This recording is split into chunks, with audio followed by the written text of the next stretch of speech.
Welcome to Voices of the Community, your insight into the critical issues shaping Northern California's arts and culture landscape. In this episode, part of our second season, we're showcasing highlights from the second annual California Arts and Culture Summit, brought to you by our partner, California for the Arts. This year's theme, Artwork is Real Work, emphasizes the undeniable impact artists have on our economy and well-being. Yet many continue to face challenges in gaining the support they deserve.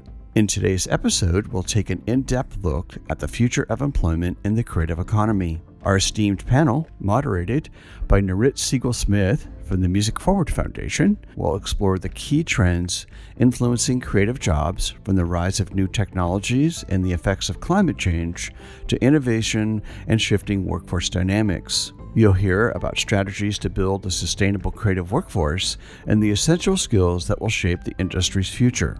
Stay tuned as we uncover ways to forge a brighter, more resilient future for the creative economy right here on Voices of the Community.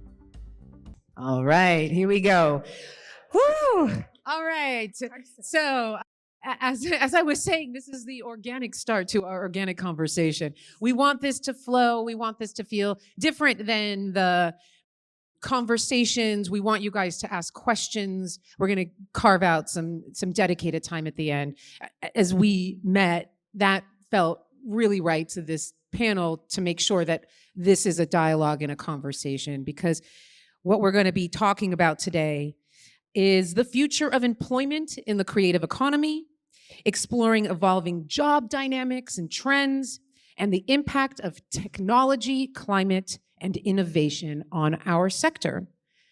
This is a spectacular group. I think all of these panels have been made and loaded with some remarkable folks, and I was blown away by that first introductory conversation that we had. So I look forward to you guys getting to know these folks. And I think we have on the panel the person that flew the farthest to get here. So this is Jamie from New York, and you'll get to meet her a little bit too as well. All right. With that, I would love to take it starting here. And we haven't, you see our names here, but maybe tell us your name, your organization, right, Tiara, and what your organization, company, city department does. And we'll just go right down the row, starting with you. Hey everyone, my name is Tiara Amar. I am the Director of Advocacy and Fellowships at Whippoorwill Arts. Whippoorwill Arts is a Bay Area-based organization focused on reimagining the live music ecosystem. So that means we're musician-centered, working musician-centered, and really focused on what we can do as an organization to make the livelihoods of working musicians, especially in the Bay Area, sustainable, give them meaningful work, and make sure that they have time for their creative practice. We have programs across the Bay Area making sure that live music, which, as we've discussed all morning, is medicine that we need. Live music is accessible to folks who are the most needing of medicine in our world. So we're thinking children in public schools, incarcerated folks, institutionalized folks in care centers, elders. And we also have our advocacy program, which is what more in alignment with what I'm here to talk about, which we just, in the past 6 months, wrote and released recommendations on ethical pay and professional protections for working musicians, for funders, organizations, legislators who want to engage ethically in the music ecosystem and work with us to reimagine what it looks like. Thank you, Tiara. Jamie. Cool. Hi, everyone. My name is Jamie Hand. I am here, as we heard, from New York State. I work for an organization called Creatives Rebuild New York, and that is it's always shocking when I say this number out loud, $125 million investment directly in artists. We were born out of the pandemic. It's private philanthropy funded, and we operate 2 primary programs. One is a guaranteed income program for 2,400 artists across the state of New York, and the other is an artist employment program for 300 artists across the state of New York, working in collaboration with community-based organizations. I am the Director of Strategic Impact and Narrative Change, which is a fancy way of saying research and communications and policy. We believe in those things all being wrapped together, as we've heard is happening here in California, and the work of Julie and her team. And so we realized, again, it was born out of the pandemic as a relief effort, but as a 3-year time-bound organization, we realized pretty quickly it's wonderful to provide that direct relief. It's really important, but unless we're doing longer-term sustainability, systems change, and advocacy work for this to stick, either in the public sector or through other investments, I don't want to say what was the point because there's been a lot of tremendous impacts, but we have to be thinking about that long-term because the conditions that came up that made this necessary aren't going away, and they've always been there. So I'll leave it at that. There's a lot more to say about how we do our work, but Excellent. thanks. Nicole. I'm Nicole Hendricks. I'm the executive director of the Brick Foundation. We focus on getting women and people from historically excluded groups into entertainment, media, and tech. We do that in multiple ways. We work with K-12 to make sure that students are getting access to industry knowledge and education early. We also have the first registered apprenticeship program for animation, visual effects, and gaming, focuses on career paths like concept art, storyboarding, animation, modeling, rigging, game design, and production management.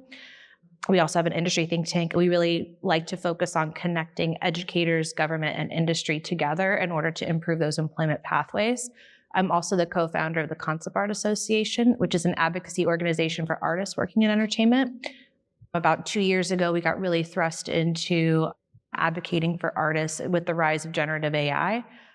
And so that's kind of, I'm wearing both hats here today with y'all. Brilliant. Take us home, Marcus. Cool. Hi, I'm Marcus Mitchell. I'm a public art administrator at the City of West Hollywood. We're a small and mighty division in a small and mighty city. The City of West Hollywood Arts Division manages grants programs, grants opportunities across the genres and disciplines. There's the public art program, which there are lots of different grants and opportunities there. And we also do, grants, public art programming, and we have a great music festival program that happens every year. So yeah, I think just a little background, or no, we'll go. Sorry. All right. I'd love you to start coming back down this line again for you guys to get to know these folks a little bit more. How long have you been in your field, and how long have you identified as an arts advocate? Awesome. Thank you for the little structure there. I appreciate it. I've been in my field. That's a really interesting way to think about it. My first job in art administration, I was an undergraduate at the University of Southern California, studying art history. I think it may be apropos to this panel, but I sent it was through the Getty Multicultural Internship Program. This is back in 2000. So thank you all. I sent an application for the program and it was late. And Felicia Filer with the Department of Cultural Affairs reached out to me independently of the program. So I've been rejected by the Getty internship program. She reached out to me and she said, come downtown, I want to talk to you. And I got an internship through her, which if it was not for that interaction with Felicia Filer, I would not be on the stage. I would not be in art administration. So every interaction that I've had with an artist in the community or a member of the community is because of that chance that Felicia Filer took on me. So I guess that makes That's a great story. 20 years Amazing. that I've been in the field. Amazing. And how long have you identified as an arts advocate? Oh, that's great. I've never honestly thought of myself as an arts advocate in the sense that I see it when kind of as a dictionary definition, but part of the reason I transitioned into arts administration was I felt a desire to take care of my folks, and I identified with artists and creatives. Yeah. And so in that sense, I kind of see it as a type of advocacy. Love it. Yeah. Excellent. Excellent. Nicole, how many years identified as an arts advocate? So I'm actually a Sac State alum. So it's very nice being in Sacramento. And so I was actually one of the first people from Sac State to graduate with a film degree. So we got to build out that program. And that's when I realized I love building things. And then I had like a long twisty thing of working in broadcast at CBS 13 locally, and then coming down to LA, KTLA. And I was always doing indie films at the side. And then I ended up getting into gaming. And in all of those things, the main thing that it had in common was I was almost always the only female-looking person in the room. I was almost 10 years into my career before I worked with another female as an equal, let alone as a supervisor. And so right around, 2018, when a lot of things kind of felt on fire. It just seemed a lot of opportunities presented themselves to try to make more room for people to be at the decision-making tables. I was the only female director at a global gaming company. Just how many, like, we never hit above 10 women in a company of almost 1,000 people. So there's just a lot of work that needed to be done and still needs to be done.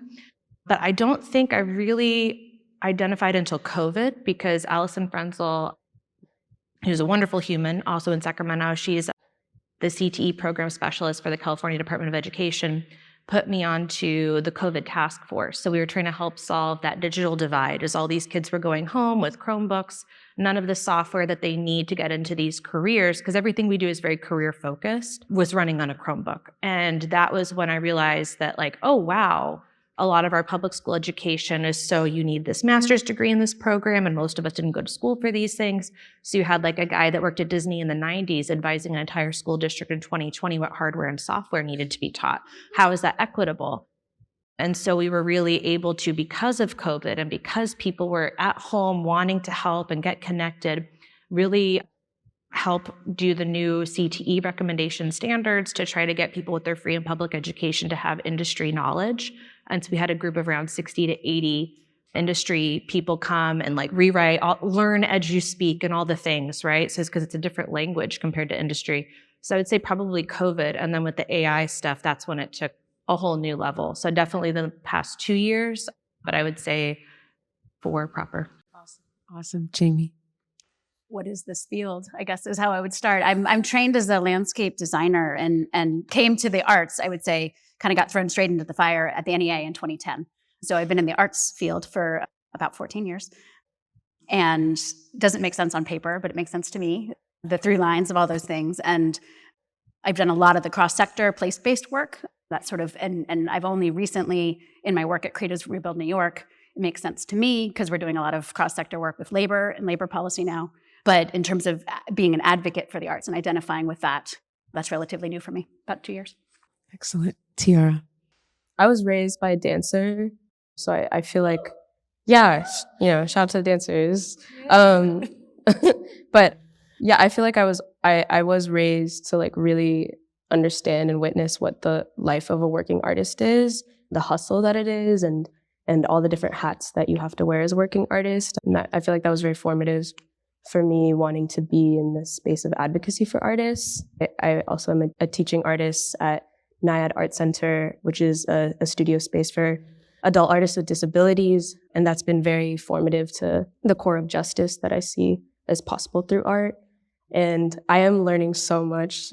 I am young and I feel like very lucky to like have been in spaces and with folks I have so much to learn from. But definitely has been a lifetime process of learning to be an arts advocate. But it's in your DNA, clearly, right? I love it. I know we're speaking to the choir as well, but it's never too late. And I think it's always important to bring more people to the table. I think that as a field, we create that magnetism and stickiness, and becoming an advocate, along with some of the research and the findings that we're about to share and drop on you guys, but be able to make sure that you're having those conversations in your communities and your networks as well. All right. With that said, as I've mentioned, we are going to be sharing some findings, different city, state, and national projects that have happened and already being teased out in some of the introductions. And without further ado, we're going to start, Tiara, with you.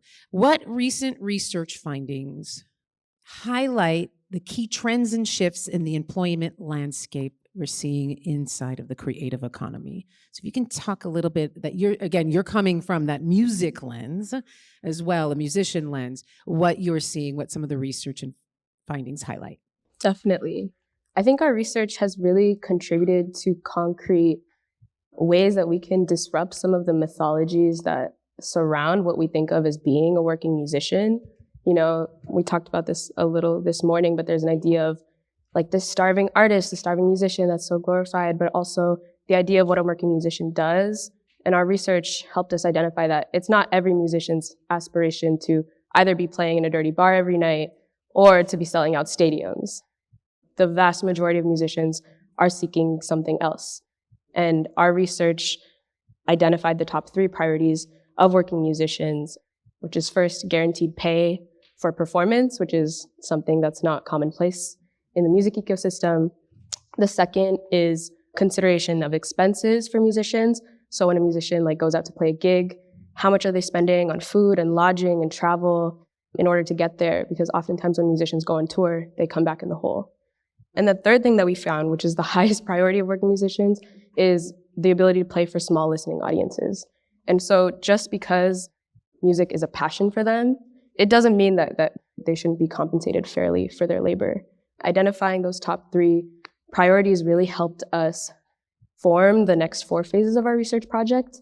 The final phase, which we just released, which was the recommendations for ethical pay and professional protections, which includes research on recommendations for hourly, for different pay scales and professional protections that we need. The pay scale piece is that musicians are being paid the same rates that they have been paid since 1985. And if you live somewhere like the Bay Area, that's completely unsustainable. And we've seen a mass exodus of really vital cultural workers from the Bay Area. We also found that 70% of musicians with disabilities face discrimination in the hiring process. 2/3 of them don't report their disabilities and work in unsafe working conditions because of that fear of discrimination. We found that 70% of Black and Brown musicians report discrimination in the hiring process too. And so we really framed our recommendations and our recommendations for pay and professional protections around these top findings. And we have an hourly rate that we recommend, which is $125 per hour per musician. But the more important piece of that is that we're recommending an hourly rate of pay, which means that musicians who have to spend 9 hours waiting at the gig, traveling to the gig, doing all this stuff, they're recognized for that time, that expense that they're spending to be there. We're also recommending to pay each band member. So if you have a band of 10, it's not super ethical to pay $500 for a band of 10. So if we want to recognize each member of the band deserves pay, is another really core structural piece of our recommendations. The second part of that is there are so many incredible organizations all over the country that are doing really experimental programs to intervene in this kind of the struggles that working musicians are facing across the country, and also being really experimental with how people are paying their artists. I think we all agree paying artists is important, but the how is really, really critical. And so we were able to highlight about 20 organizations across the country that are doing the work of ethical engagement with working artists, reimagining how working musicians do their gigs. How can we get them more gigs? And it's been really cool to see how tied into community engagement that's been, and how important it has been in what reimagining the live music ecosystem from going to something that's super ticketed, super inaccessible, like a club good, to something that we recognize that people need as medicine, as live music is humanity's oldest ritual. So we really need to make sure that we have access to it. Love it. And that's at Whippoorwill Arts. The website is amazing, and that research is right there, and you can click on it, and it tells you for an emerging musician, a more seasoned musician, how to increase it. It's really amazing research. So love it. Does anybody else want to join in or add to certain trends and shifts you're seeing in the employment landscape? Can I just add to something, Search, that Tiara shared? I think we can't overstate how important research like that is to know and to start to understand what it means to work as an artist, and not only what the pay rates and what the pay conditions are, but what your time looks like, what your labor looks like, how much time you're spending in that job versus this job. I think that's really that there's such a lack of data at the federal level, and many folks are part of that conversation about how many artists are even in a place, right? We don't actually know. The reporting is incorrect. And so organizations like Whippoorwill, like Music Workers Alliance, like Dance NYC in New York, there are organizations discipline specific, but also increasingly, my organization, we had a statewide survey. We had over 13,000 responses, and the amount of information that we're getting from artists about what their lives look like, what their work looks like, I think is really important to changing the conversation. For sure. As I think we're all hearing, centering the artist in that conversation, not assuming, right, in that. And I think, Nicole, you had to add to this. So Civil Economics is a great organization. They're economists that their expertise is the creative economy. So at the Animation Guild, Concept Art Association commissioned a study to see what studio heads and executives see the future of AI as it impacts job consolidation and job loss in the creative sector. The results are chilling. I really recommend looking at it. It's feature unscripted. And I think it's very clear that we need to advocate to make sure that there's some protections around the human workforce and that companies can't just lay off departments and then just have one artist doing cleanup, type of thing, which is what we're seeing happening in Texas. So it's here, it's happening, and we need to really protect our creative community. A lot of the population of artists working in the entertainment industry, these are good jobs. These are $60K to $250K a year roles. Health insurance, some of them are union protected, right? So it's like kind of coming in from the cold versus being a freelance artist. And so we really are seeing a lot of jobs leaving the state, specifically in animation, visual effects, and gaming. Gaming is $1 billion industry. California needs that revenue. So we're also working with Civil Economics to conduct a study on the pace of those jobs leaving, how much revenue, because again, like artists are not classified appropriately. Almost the entire animation industry is under cartoonists. That's not what they do. And so I think there's a desperate need for like ONET codes to be updated, all kinds of data. But like our hope is that we're able to fundraise the missing gap we have to really present that we need to have a tax incentive to protect jobs in California. Love it. Love it. We're going to just pivot slightly to Marcus around some of those emerging opportunities for employment and this word entrepreneurship. Right? Julie mentioned this earlier, this economy that we're talking about, what's happening today and where we're seeing the growth is in gig workers and independent contractors. So this idea of entrepreneurship is key in talking about the artists and the creative economy. And Marcus, I would love for you to discuss a little bit about those emerging opportunities for employment and entrepreneurship you are seeing from your perspective in city government. Okay, sure. I can want to get kind of specific here because I'm a public art administrator and I work for a municipal agency. So I'm just going to talk about my experience in my work area. There's entrepreneurship. To me, the constituents is the community of residents in West Hollywood, but for me, it's artists. I serve artists. So I'm going to just focus on that.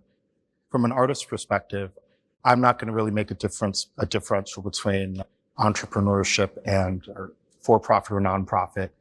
If you receive funds to realize a project, I think that's the goal. So as a city worker, we certainly interact with the business community and there are many touch points there, but I want to focus on the artists, and maybe it's because of where I am professionally, just in my day-to-day workspace, but really endeavoring to get the various proposals, our requests for qualifications, requests for proposals, grant opportunities, these really boring, dry words, but there's money attached to them, right?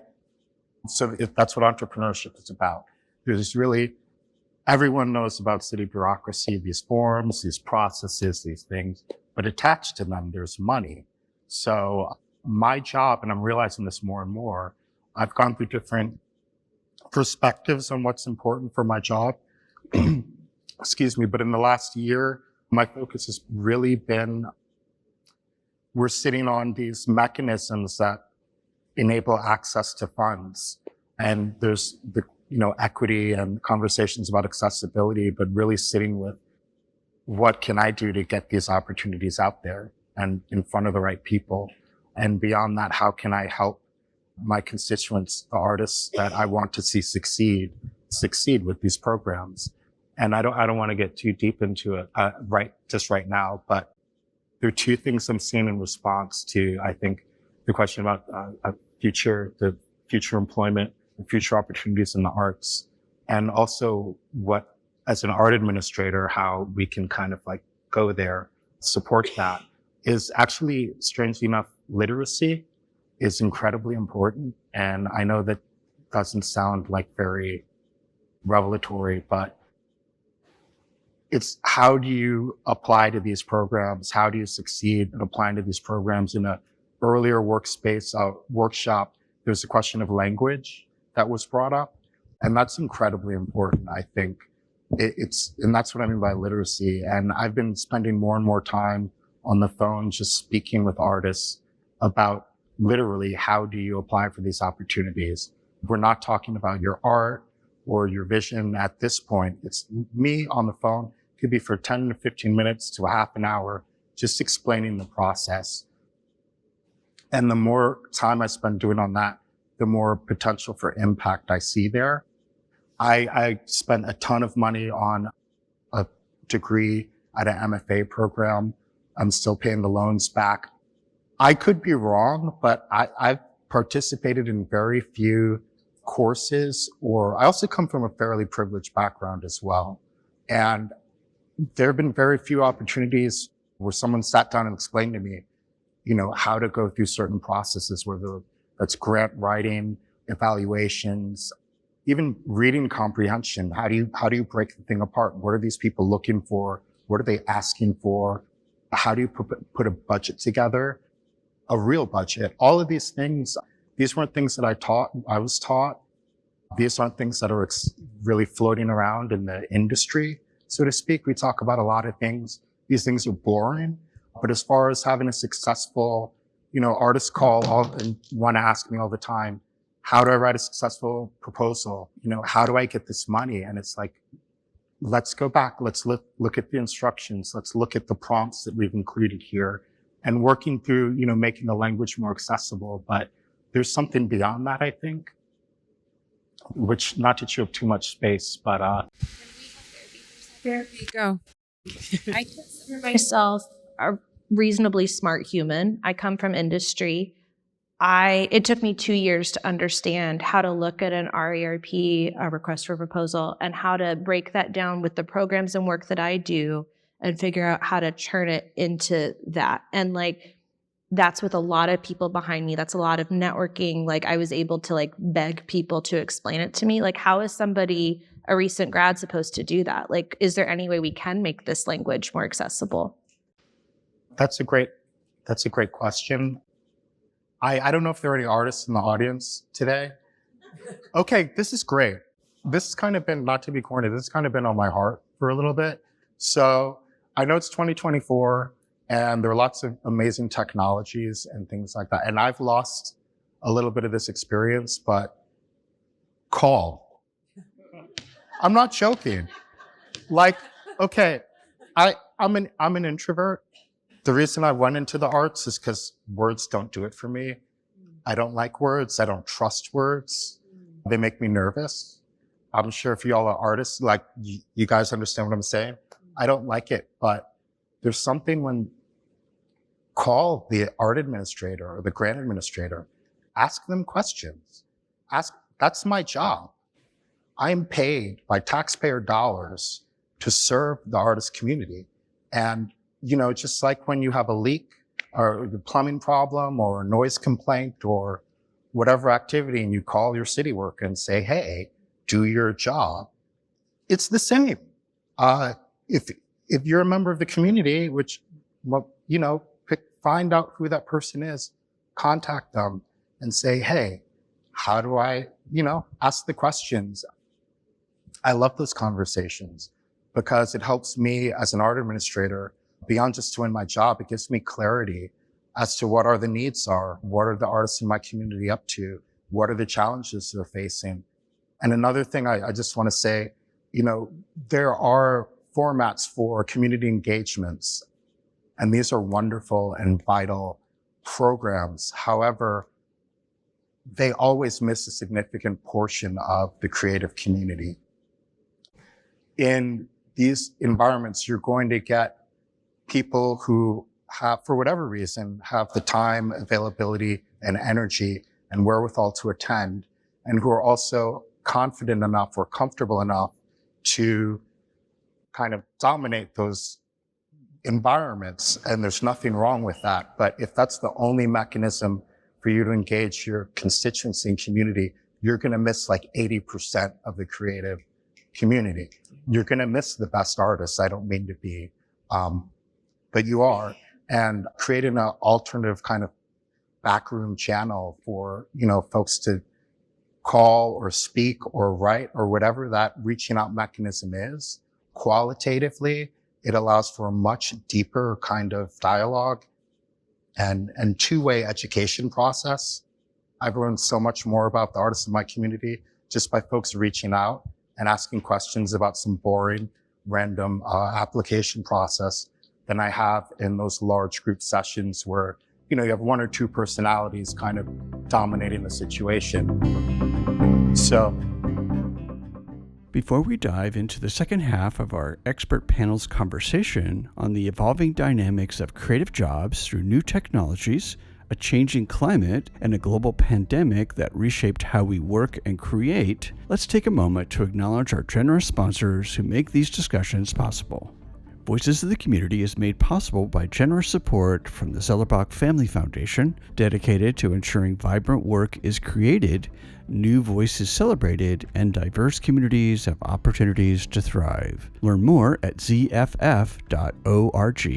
We're also supported by the Peaceful World Foundation, fostering a culture of global peace through hosted conversations and education. Discover more at peacefulworldfoundation.org. Before we return to our expert panel's insightful discussion on the future of creative work, take a moment to enjoy an exclusive one-on-one interview with one of our panelists, Jamie Hand of Creatives Rebuild New York. Join us to get a deeper perspective on Jamie's personal journey into providing a basic income to artists, emphasizing that the Guaranteed Income Program operates on the principle of trusting artists to know how to best utilize the funds. Stay tuned. This is George Koster with Voices of the Community and Californians for the Arts at the second annual Arts and Culture Summit here in Sacramento. And I have the pleasure of talking with Jamie Hand, the Director of Strategic Impact and Narrative Change at Creatives Rebuild New York. So Jamie, my first question would be, I think for the audience, it would be helpful. People call it universal basic income, guaranteeing income. It literally goes all the way back to the people's, it's MLK back in 62. So share with the audience, what does it mean from your perspective? Sure.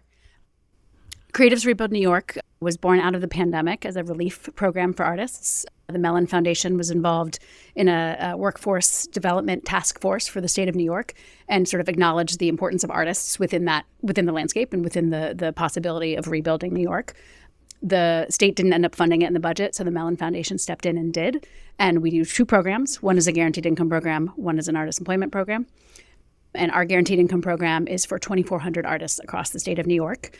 What that means is $1,000 a month for 18 months, no strings attached for these artists. I think it's important to note that we designed the program with artists from across the state, as well as some guaranteed income scholars. We called it a think tank, and they helped us sort of make that determination about the $1,000, the 18 months, things like that.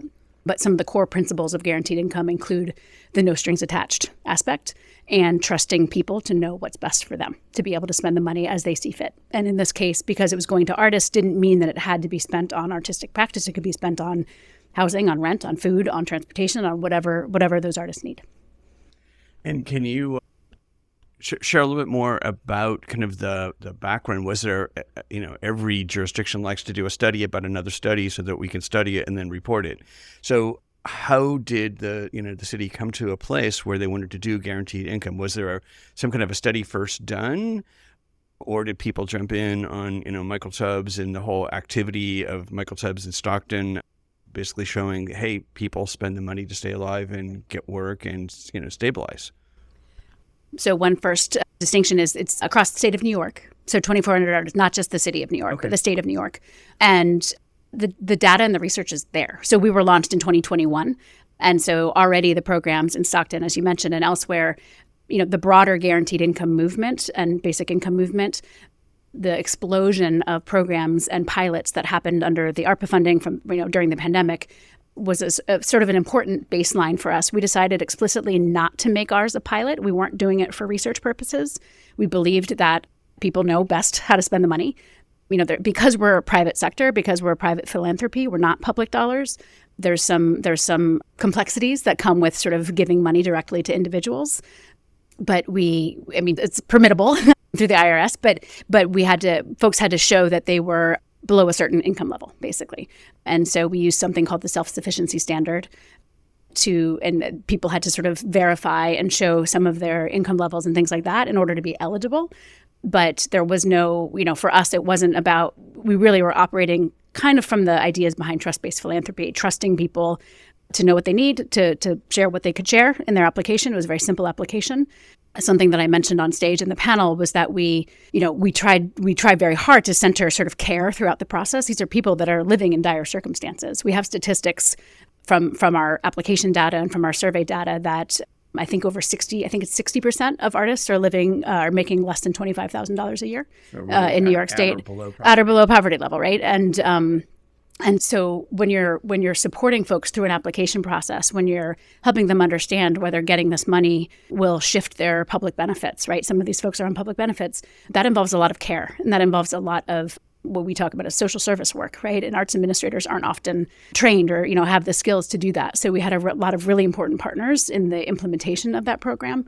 And I think I'm veering away from your original question, but we didn't feel like we needed to prove anything. It was, in some ways when the Mellon Foundation under Elizabeth Alexander's leadership said, this is something that we're going to do for artists. Artists are an important part of the New York State economy. It was, we were set up maybe as demonstration projects. Like, is this a good way to support artists?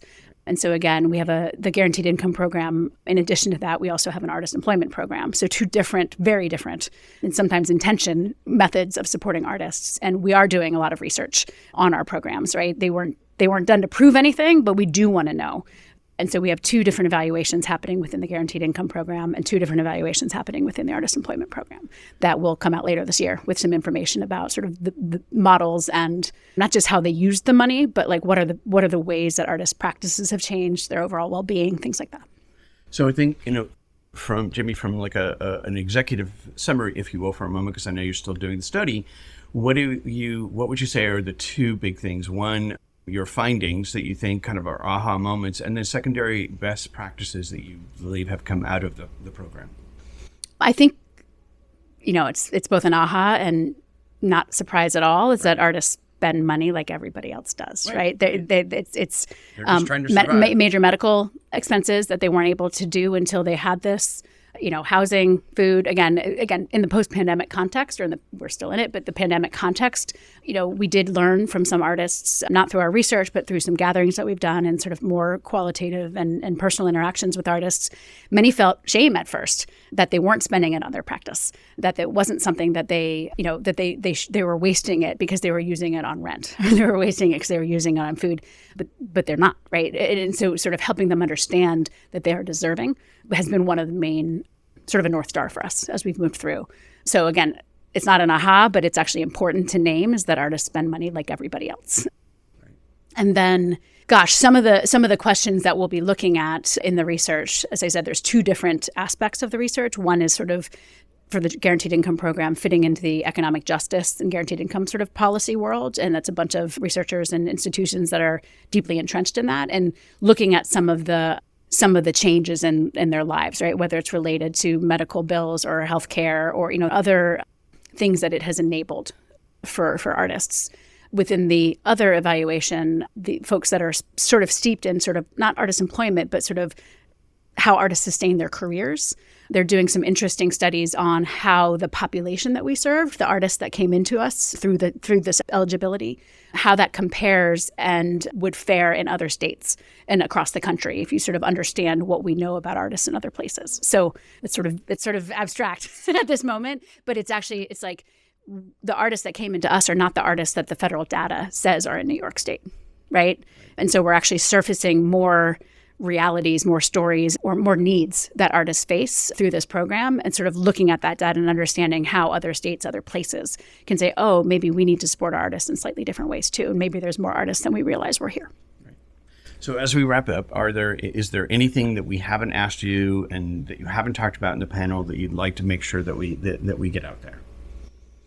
I'll just underscore something that I feel lucky I was able to say on the panel, which is, for us, centering artists has been core to how we've operated as an organization, from the design of the programs to how, as I was saying on the panel, how we are thinking about policy work and policy change and making sure that sort of artists are not just their experiences and the data about how their impact, the impact of the programs on them, but that they are the voices, they are the folks that are sort of contributing to the advocacy and to the movement around new ways of supporting artists. Well, Jamie, thank you so much for being on Voices of the Community and Californians for the Arts here at the Summit and taking time away from the Summit to share your wonderful insights. Thank you so much. Appreciate it. And good Likewise. luck with the program. Thank you. Welcome back. Let's continue our exploration into the future of creative work, moderated by Narit Siegel-Smith from the Music Forward Foundation, with panelists Nicole Hendricks from Brick Foundation, Marcus Mitchell, the Public Art Administrator for the City of West Hollywood, along with Tiara Amar of Whippoorwill Arts and Jamie Hand from Creatives Rebuild New York. Up next, they'll address one of the most pressing issues in the creative industry, the persistent undervaluing and underpayment of artists. As the myth of the starving artist continues to limit opportunities, we'll explore how these barriers prevent artists from earning a living wage and what solutions are emerging to change this narrative. Again, I consider myself a reasonably extroverted human. And those sessions are terrifying. They're not capped. They'll be like, you'll show up to an info session. There's 200 people there. I'm not going to ask a question. Like, is there a way that we can cap and just have a lot of them? Like, so no more than 15 people at a session? I love this conversation. But I think it's important. I think that what you guys are presenting here is exactly what we want to break those barriers between resources and the artists, right? And create simpler application process and go back into conversation and calls and talks and connection between those two. I think it's great. And I want you guys to continue. Off. But I'm sure that the civic leaders out here understand exactly what is, and the artists understand what this conversation is.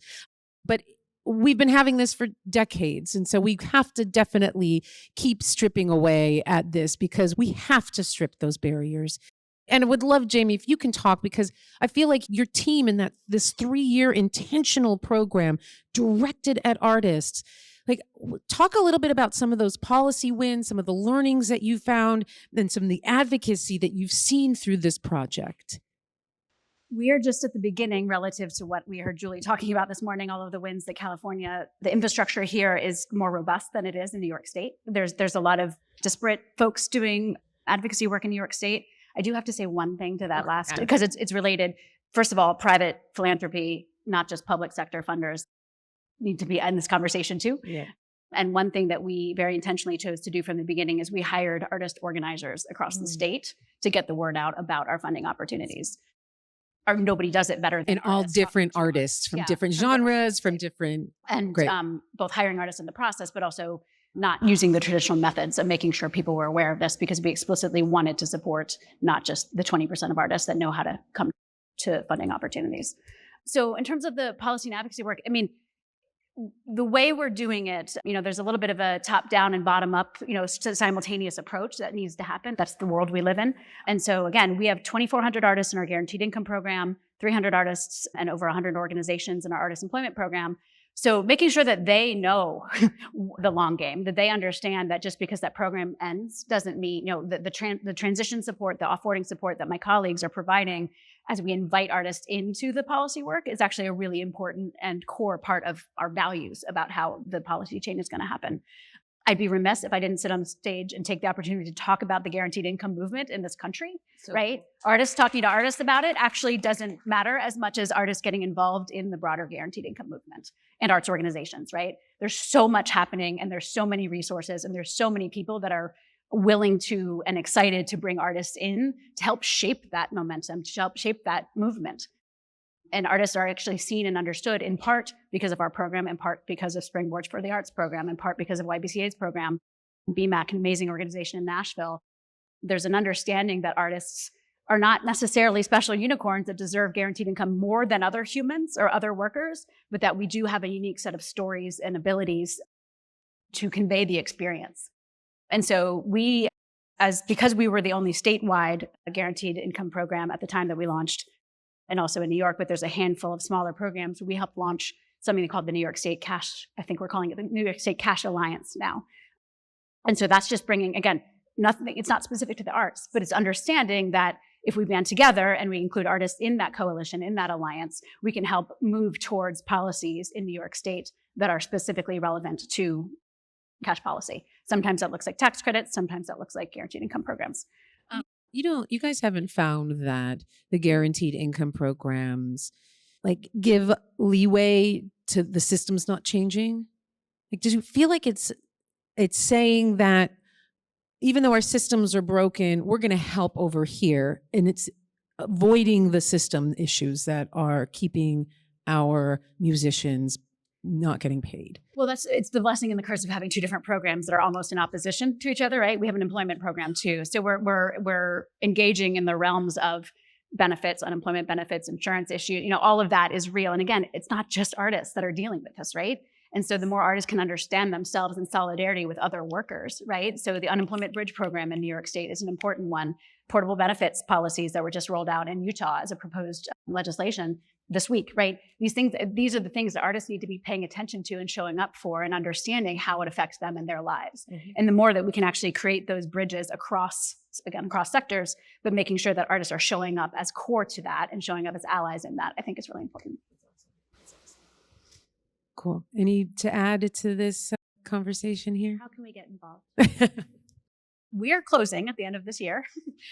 We're doing a lot of, again, because of our New York State focus, trying to create a lot of resources with transparency about what we've done well and not well in our programs.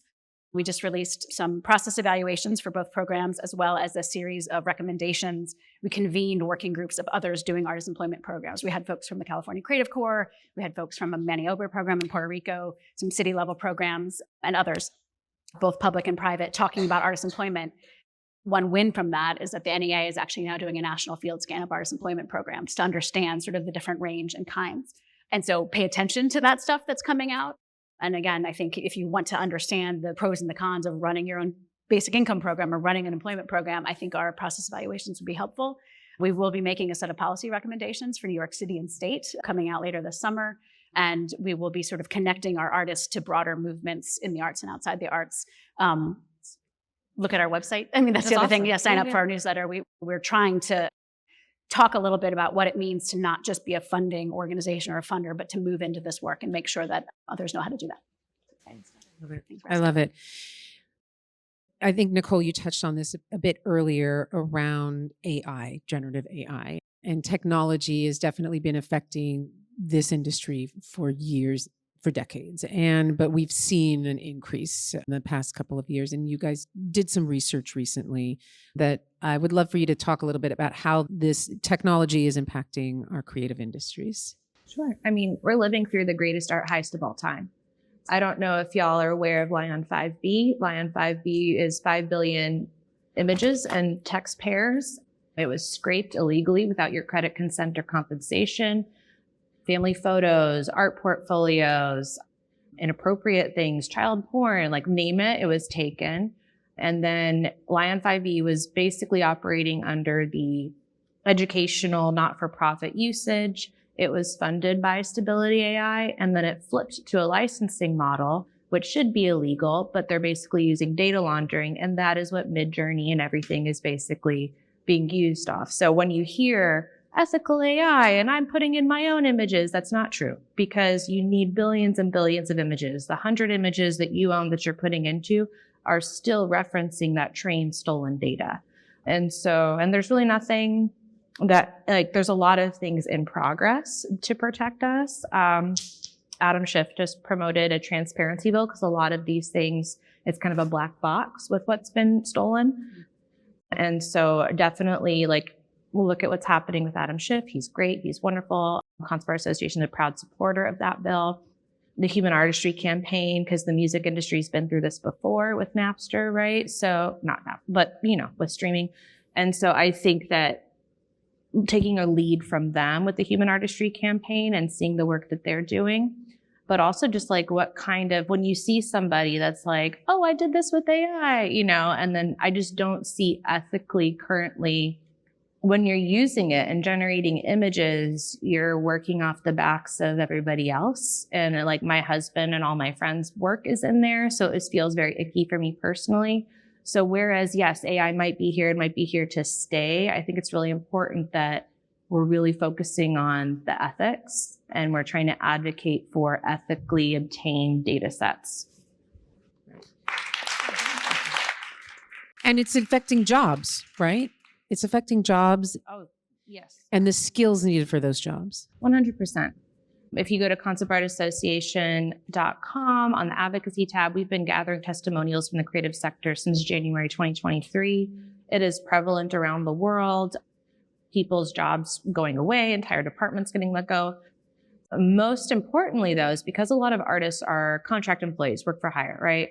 So we're going from gig to gig. And a lot of things that are keeping the lights on is commercial work. Commercials are always shooting. They used to pay really well for design work. Now they're basically showing up with ad agencies being like, hey, here's 100 images I generated off of Midjourney, make something like that. That work's now gone. Those were hours, billable hours for design. Also similar, independent producers, a lot of pitch packages. That's a lot of work that people were using to keep the lights on year round. That stuff is gone. Independent producers are now just generating their own images for pitch packages, right? So even if we're not seeing like a 1-for-1 loss, we're seeing percentage of business loss, percentage of livelihood loss. And so I think that's important for us as a community that whereas, yes, we do need to keep in touch, but also like real talk. There's not a lot of learning curve with using AI. People aren't getting left behind with typing in words, right? Like, so it's not like it's just more about the ethical usage of it. I do think entrepreneurship is the way we should be focusing as we're looking at how many people have lost their jobs the first quarter of the year alone, first month of the year alone. What does that mean, right? I mean, already my generation isn't able to like, I'm going to get a job and I'm going to stay here my whole career. That doesn't exist anymore. And how much longer in this late stage capitalism life that we're living in, right? Like, can we actually rely on a lot of us getting those in-house gigs? And so I think that if anything, the skill I would really be working on is not necessarily AI technology, but can you run your own business? Do you have the soft skills to be able to network? Can you stay on top of things and pivot yourself and reinvent yourself as you need to make a living for your family, doing what you love in whatever lens is getting you employment at the moment? What other skill sets from this team that to enter the industry? I know you mentioned literacy earlier, to enter, to stay viable. Any other skill sets that you guys are seeing are going to be key in this future economy? Yeah. This kind of connects to not the AI question, but what we were talking about before. Something that we do is try to think about how we can like reach musicians who are typically like kind of left out of some of like the more traditional, like who aren't applying for grants, who aren't like, you know, in the top 10% of earners to be getting like high paying gigs, and how we can make their livelihoods a little bit more sustainable through. Okay. So we have a Music Alive program, which essentially provides musicians in the Bay Area with well-paying gigs per musician to perform, and they have a regular gig. And because they have a regular gig that they're not every month like striving for, it unlocks their capacity to engage in work outside of gig hunting. So it enables them to engage in their creative work. So finally they have time to compose, they have time to practice, which they might not have if they're always performing. But what we also found is that when these musicians have a solid gig every month that they can use to pay their rent, it also unlocks their ability to like participate in the more political work of organizing as workers. Yes, to engage them in the advocacy. You know, a lot of conversations that are had in spaces it's so hard to organize the artists, like the artists won't show up to the workshops. How can we make sure that they're getting the skills? But a lot of it is that if their basic needs are taken care of, artists are actually really interested in the advocacy. They really know that and they're really engaged in wanting to help shape the artistic environment that they contribute to. We've been working with some unions in the Bay Area, Local 6, to make sure that to organize the musicians and get them involved in the process of talking to their city governments about musician pay. There's no municipality in the country that has a pay minimum for musicians' work. And we know that budgets are moral documents. So we have been able to organize the musicians to be able to talk to their elected officials not because I think we have done something like super incredible, but because a lot of the musicians we work with, their basic needs are just being met. Like they can pay their rent. And so now they have a little bit more capacity to talk to their electeds, to be in their communities and organize themselves. And I feel like that is part of the ecosystem shift that we want to create, is that artists they have a lot of the skills that they need to advocate for themselves, but how can we get them the capacity to advocate for themselves? That's excellent. Awesome. And Jamie, I don't know if you have any. Would have said the exact same thing. Amazing. I mean, I mentioned a minute ago, centering artists and their power in the ability to achieve policy change. I do think, it can borderline be patronizing to assume that artists aren't already doing this, or that they should show up for something that they don't care about, right? I think there's a line to be careful about. But I think Tiara's point about capacity, like creating the space and capacity for artists after their needs are met to be able to show up. Somebody earlier in one of the sessions talked about how artists pay other artists like first, right? That we know that from the data. Yeah. Artists also want to support other artists, right? And so as people are rolling off of our guaranteed income program, they're asking our program team, how can we show up in support of this? How can we make this possible for more artists? How can this be not just this program, but elsewhere? And so they want to know. And I think the only thing I'd add to the way Tiara described it was be willing to tell your story, right? I think there's shame associated with poverty in this country, right? But the reality, being able to tell the story about the reality of your lived experience is one of the most important things for elected officials to hear. I love it. Having our artists have their voice heard is amazing. And I think that one of the things that I also heard here is making sure that in training, in education, in community, we are teaching artists how to monetize. What are all the different ways, the new ways, the old ways? What are the ways that artists from all different fields can learn how to monetize? Can I add one more? Please. And just because there are artists in the room here, I'm sorry my stuff is super basic. This is so basic, but it's something I need to know and teach myself, but ask for help. I said all these things need to be in place. If you're an artist or creative, be an artist or creative.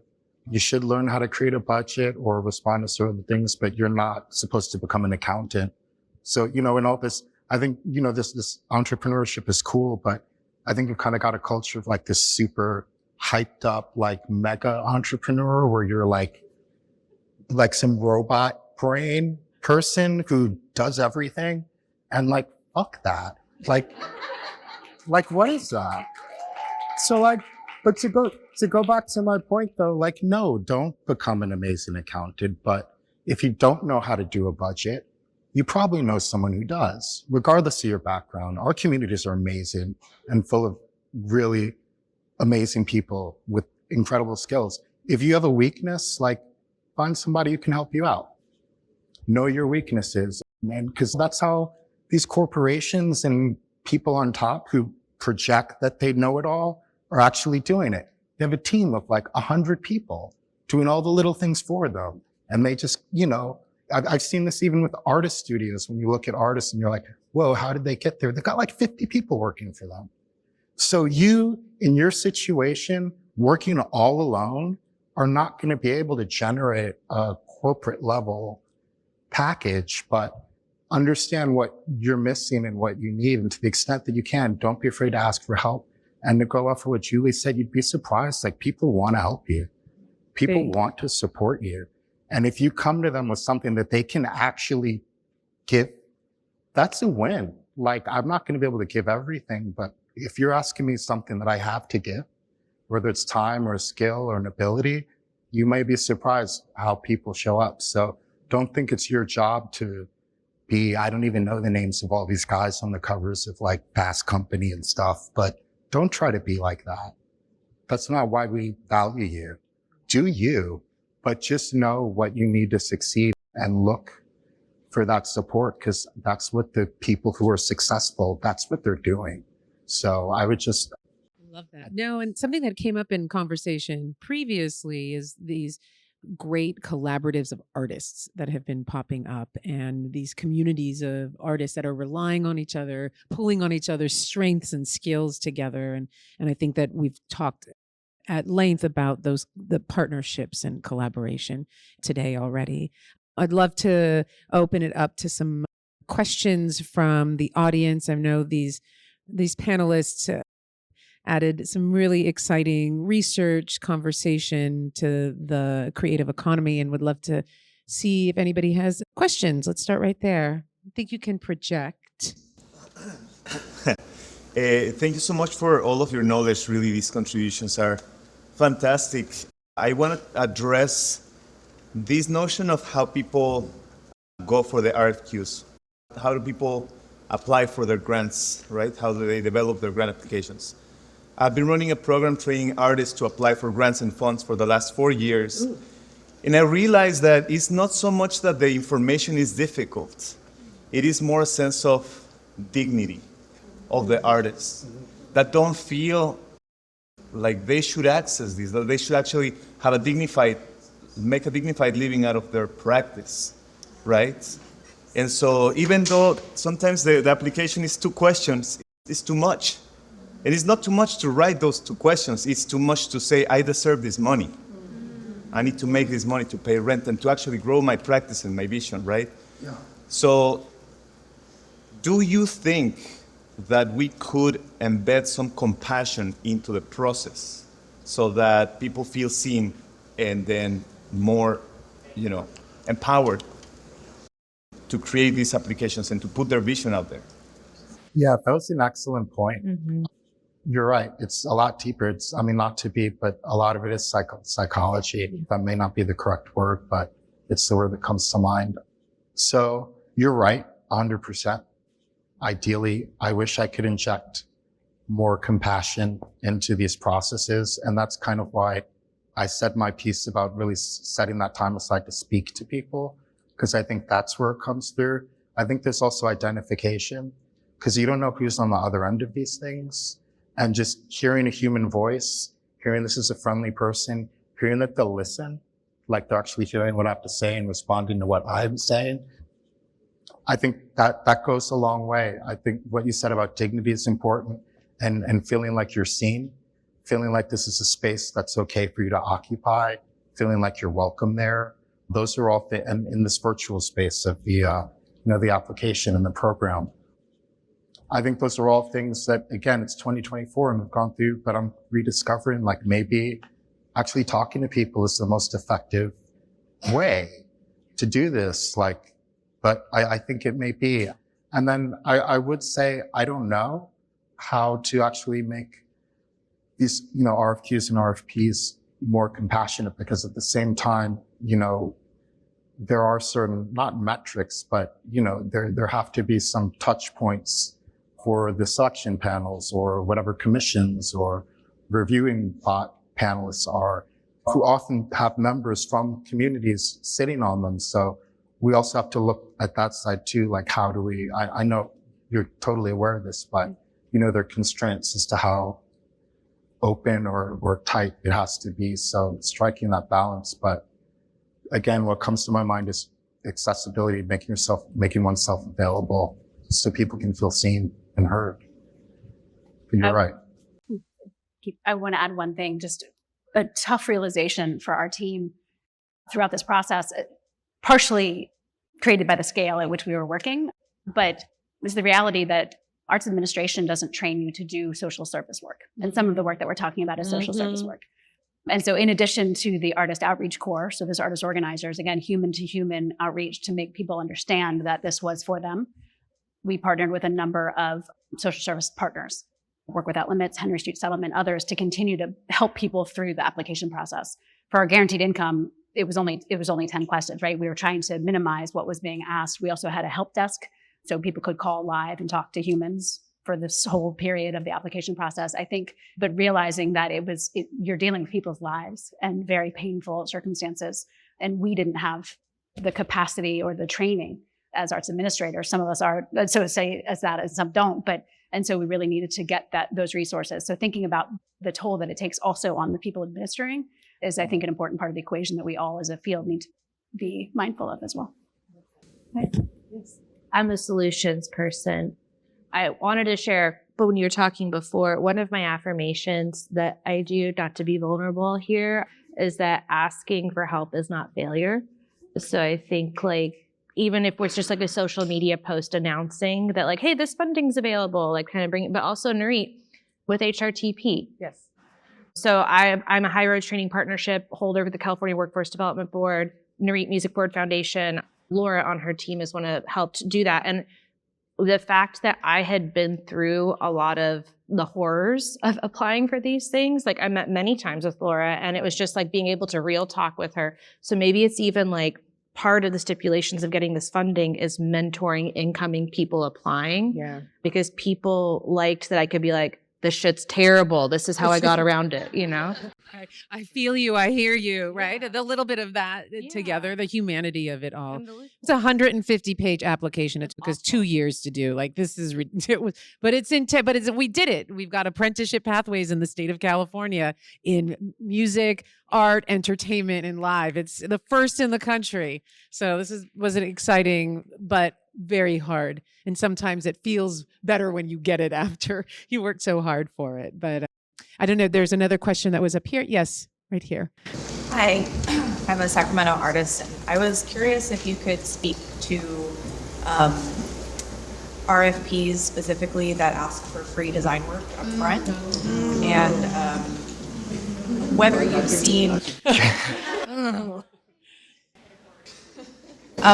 seen the trend changing recently, because from what I've seen, it seems like maybe there's less of that happening, but I still see it. So I don't know if you feel like the trend is moving towards not asking for free design work up front.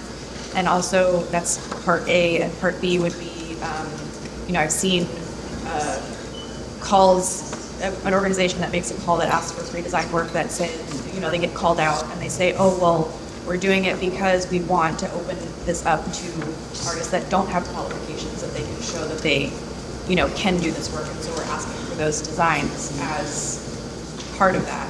I'm wondering if you can talk to or speak to the ethics of that, and if you think that that's an appropriate way to go about that, and if not, what would you recommend? Sure. I can kind of speak to what ideally should be taking place. I don't want to, I don't know the details of these different programs, but I would say, on the theme of what folks have been saying here today, and I'd like to reiterate, obviously you're going to want to be compensated for any work you do. Yes. And that's not kind of like a thing to ask, or you should feel that's your right. I think the way best practice in public art administration, I'll speak to public art administration. So by design pre-work, I think you maybe, when you're asked to actually produce a proposal that is then judged, we always want to put in place some kind of design honorarium is what you'd want to see. That's the language we use, design honorarium or design fee. But I certainly believe soliciting design work or proposal from an artist, especially for a specific, it's one thing, you can make that determination, with a request for qualifications. You can look at past comparable work that's similar to the project you're soliciting talent for. And reasonably, I think you can, make inferences like, okay, this is similar. This is how the artist approaches this situation, and make judgments like this is the artist we want to move forward without soliciting a proposal. However, there's certain situations where, because of maybe the nature of that project, you're going to want to see a proposal put forward, but there should always be, again, a design fee or an honorarium attached to that before you deliver that. And I would never send original work to anyone without, payment, I think. Free work is not equitable. Yeah, I wouldn't even call it pre-work, because I think in job interviews do this now too, right? Don't even. Call it out when it happens. Yes, question up there.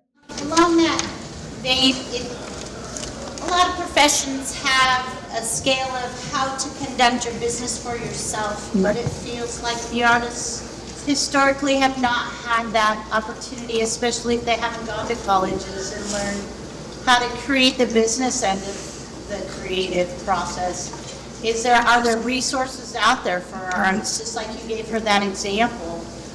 I'm from a rural community, and there's no kind of process for our artists to know what they charge, how do they conduct their business, do they have to have a contract, et cetera, because that seems to me where the cracks are, where people fall through those cracks, not knowing how to promote themselves in a business side of their artistry. Right. I just offhand, the first resource that comes to mind is Public Art Network, Americans for the Arts. They have a fantastic website with our resources, white pages, links.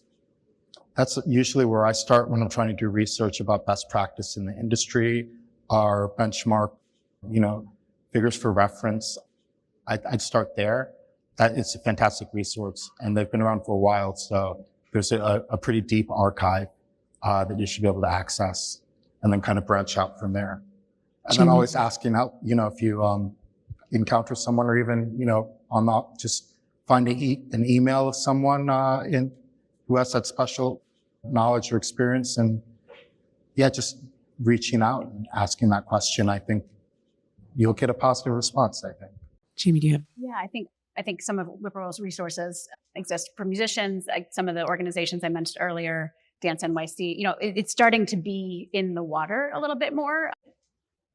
What we're talking about, the entire theme of this conference or the summit. But one thing that our team is doing, so it's a little more amorphous, but within the artist employment program, a lot of what we sought to do was sort of shift the power dynamic between organizations and artists, right? So the application was joint. It wasn't an organization picking artists. They came in together. They were interviewed together.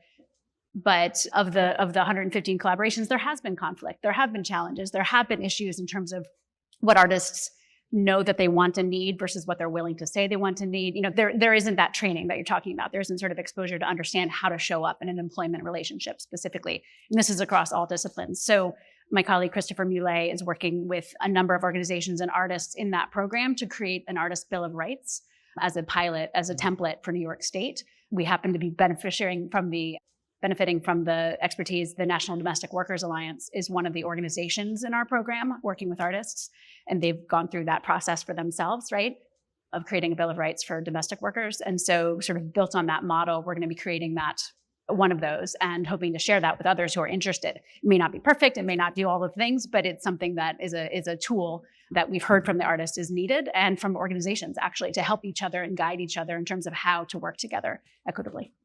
This. I think that's a great place. Oh, you wanted to add? Yeah, this is specifically for musicians, but our recommendations have a pay considerations that we recommend for musicians, and it also comes with considerations for many, many different things so that musicians know what they can ask for depending on the situation. So for example, if you're an experienced musician, this is what % you can expect to increase your rate. If you're playing outside, this is what % you can expect to increase your rate. And I think that that's helpful for musicians. And we have offered it as a toolkit for some musicians in Nashville who have found it useful. I love it. I think there's some really great tactical things that this panel has shared with everybody. The thing that I am taking away from already this day and from what was just shared is how important this network is to all of us and to the artists and the creative economy. So keep talking, keep sharing, keep growing together. My name is Narit. Thank you to California for the Arts for this amazing summit, and thank you all for being here. Thank you, panelists. Thank you. As we wrap up this 4th episode of Voices of the Community, featuring insights from the California for the Arts, Arts and Culture Summit, we'd like to express our gratitude to our moderator, Narit Siegel-Smith from the Music Forward Foundation, and our incredible panelist, Nicole Hendricks from the Brick Foundation, Marcus Mitchell, the Public Art Administrator for the City of West Hollywood, Tiara Amar from Whippoorwill Arts, and Jamie Hand from Creatives Rebuild, New York. Your journey into their world doesn't end here. Dive deeper at voicesofthecommunity.com, explore full bios, discover the incredible work their organizations do, and find ways to make a difference. It's all under Where Art Meets Impact, then Episode 4, The Future of Creative Work. While you're there, uncover a treasure trove of interviews and stories in our Arts and Culture series. Stay connected through our newsletter, and if you're inspired, consider donating or volunteering. Your support fuels the creative spirit that makes our community so special. Join us next time as another panelist of experts from the California for the Arts and Culture Summit delve into the crucial conversation around building better bridges in the arts economy through collaborations. Today's episode was made possible through our co-production partnership with California for the Arts at their second annual California Arts and Culture Summit. Special thanks to our technical crew, audio and video wizard Eric Estrada, and our production partner Bayvac Media and their team Paula Argoni, Andy Konami, Javon Giles, and Clay Go. Thanks to Casey Nance from Citron Studios for the graphics magic.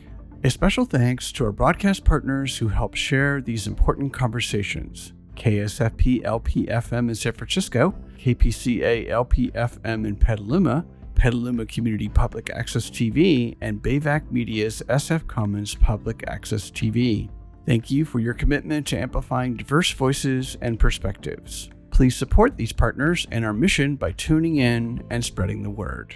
Voices of the Community is made possible by generous support from the Zellerbach Family Foundation, dedicated to ensuring vibrant work is created, new voices celebrated, and diverse communities have opportunities to thrive. Learn more at zff.org. We're also supported by the Peaceful World Foundation, fostering a culture of global peace through hosted conversations and education. Discover more at peacefulworldfoundation.org. And we love your support to continue to make shows just like this one. Go to georgecoster.com and click on the donate button. Take Voices of the Community with you on the go. Subscribe on Apple Podcasts, Spotify, or your favorite podcast app. Enjoying the show? Please rate and review us. It helps more people discover these important stories. Watch past and future episodes on YouTube by searching for Geo Coster. Have feedback or ideas? We'd love to hear from you. Email george@georgecoster.com. I'm George Coster from San Francisco. On behalf of our team, thank you for joining us. Until next time, remember, your voice matters.